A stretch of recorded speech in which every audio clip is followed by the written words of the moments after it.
Hello बच्चों, कैसे हो? आज हम आपकी English text book panorama part 2 का पहला चैप्टर पढ़ेंगे। इस चैप्टर का नाम है द पेस फॉर लिविंग, यानी जीने के लिए रफ्तार। आपको याद है हमने पिछली क्लास में क्या पढ़ा था? हमने ऑथर यानी लेखक के बारे में पढ़ा था कि उनका नाम R.C. हचिंसन है और वो ब्रिटेन के उपन्यासकार यानी नॉवेलिस्ट हैं। इस चैप्टर में हमने उस दबाव के बारे में पढ़ा था जो तेज़ रफ्तार वाली ज़िंदगी इंसानों पर डालती है। हमने एक नाटक यानी प्ले की बात की थी जो लेखक डबलिन में देखने गए थे।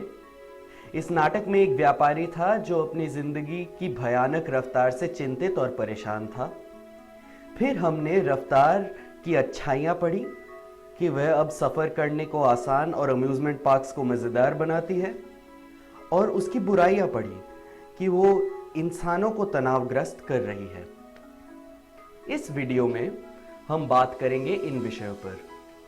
ऑथर्स स्लो थिंकिंग, यानी लेखक अपनी धीमी सोच के बारे में क्या कहते हैं, और watching a movie with wife, यानी लेखक जब अपनी पत्नी के साथ फिल्म देखने जाते हैं तो क्या होता है। ऑथर्स स्लो थिंकिंग, यानी लेखक की धीमी सोच। The author says, I speak with prejudice. Prejudice माने पक्षपात.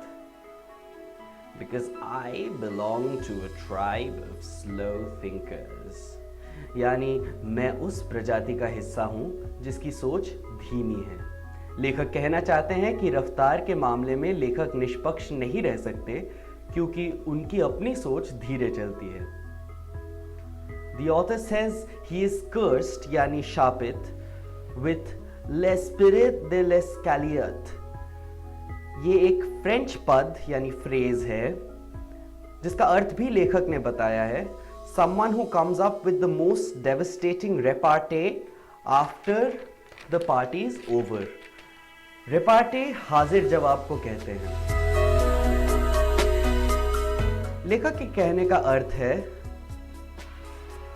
कि जब उनकी किसी से बहस हो जाती है तो झगड़ा खत्म होने के बहुत देर बाद सोच समझकर उनके मन में कई जवाब आ जाते हैं कि मुझे उससे ये कहना चाहिए था। लेखक बहस को पार्टी व्यंग करते हुए बोलते हैं। फिर लेखक इंटेलिजेंस टेस्ट की बात करते हैं। ये एक परीक्षा है जो मानसिक ताकत और समझदारी नापने हेतु बनाई गई है। हालांकि लेखक के मुताबिक ये टेस्ट इससे ज़्यादा सोचने की रफ्तार यानी स्पीड ऑफ थिंकिंग को नापते हैं। इसलिए इन परीक्षाओं में लेखक को सबसे कम नंबर आना निस्संदेह है। लेखक खुद को handicapped in the business of earning a livelihood पाते हैं। हैंडीकैप्ड यानी अक्षम। उनका कहना है कि वे पैसे कमाने में खुद को अक्षम पाते हैं, परंतु वे इस बात पर ध्यान नहीं देना चाहते। वे बात करना चाहते हैं कि आज के ज़माने में कैसे आनंद और मनोरंजन के साधन भी तेज सोचने वाले लोगों के लिए बनाए गए हैं। इसके लिए वो सिनेमा जाने का उदाहरण देते हैं। Watching a movie with wife, पत्नी के साथ मूवी देखना। हम पिक्चर देखने कब जाते हैं? अपने खाली वक्त में मज़े करने। लेखक यहाँ भी खुद को उलझन में पाते हैं। लेखक अपनी पत्नी के साथ फिल्म देखने गए। उनकी बीवी लेखक के मुताबिक तेज सोचने वाले लोगों में से है। फिल्म के बीच में स्क्रीन पर एक लड़की आती है तो लेखक पूछते हैं, is this the same girl as the one we saw in the beginning of the film, यानी ये वही लड़की है क्या जो एकदम शुरू में भी आई थी? लेखक की बीवी जवाब देती है, no there were actually 3 girls. मतलब दरअसल मूवी में 3 लड़कियां हैं।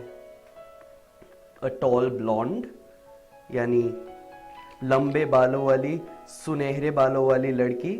अ शॉर्ट ब्लॉन्ड छोटे कद की सुनहरे बालों वाली लड़की।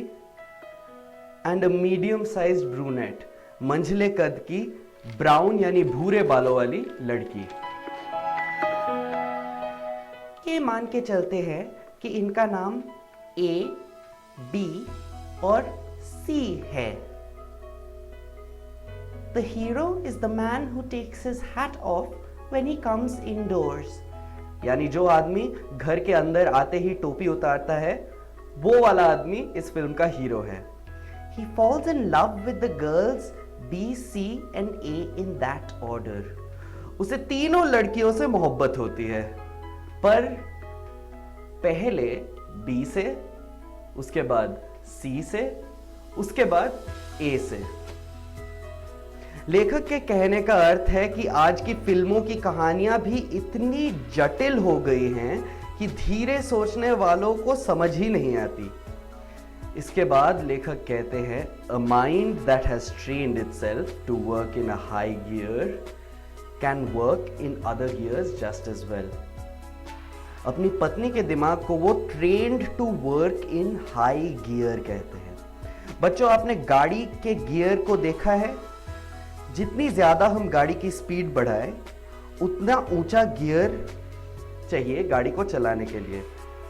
लेखक मानसिक गतिविधियों को इसी से तुलना कर रहे हैं, ये कहकर कि जो दिमाग तेज चलने के आदी है, वो धीरे भी अच्छी तरह से चल सकते हैं।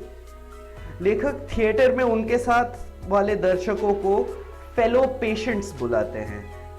फेलो पेशेंट्स माने साथी मरीज। पेशेंट का मतलब होता है मरीज। वो कहना चाहते हैं कि वो मरीज जैसे है, हालांकि बाकी मरीज कम से कम फिल्म को समझने में असमर्थ नहीं हैं।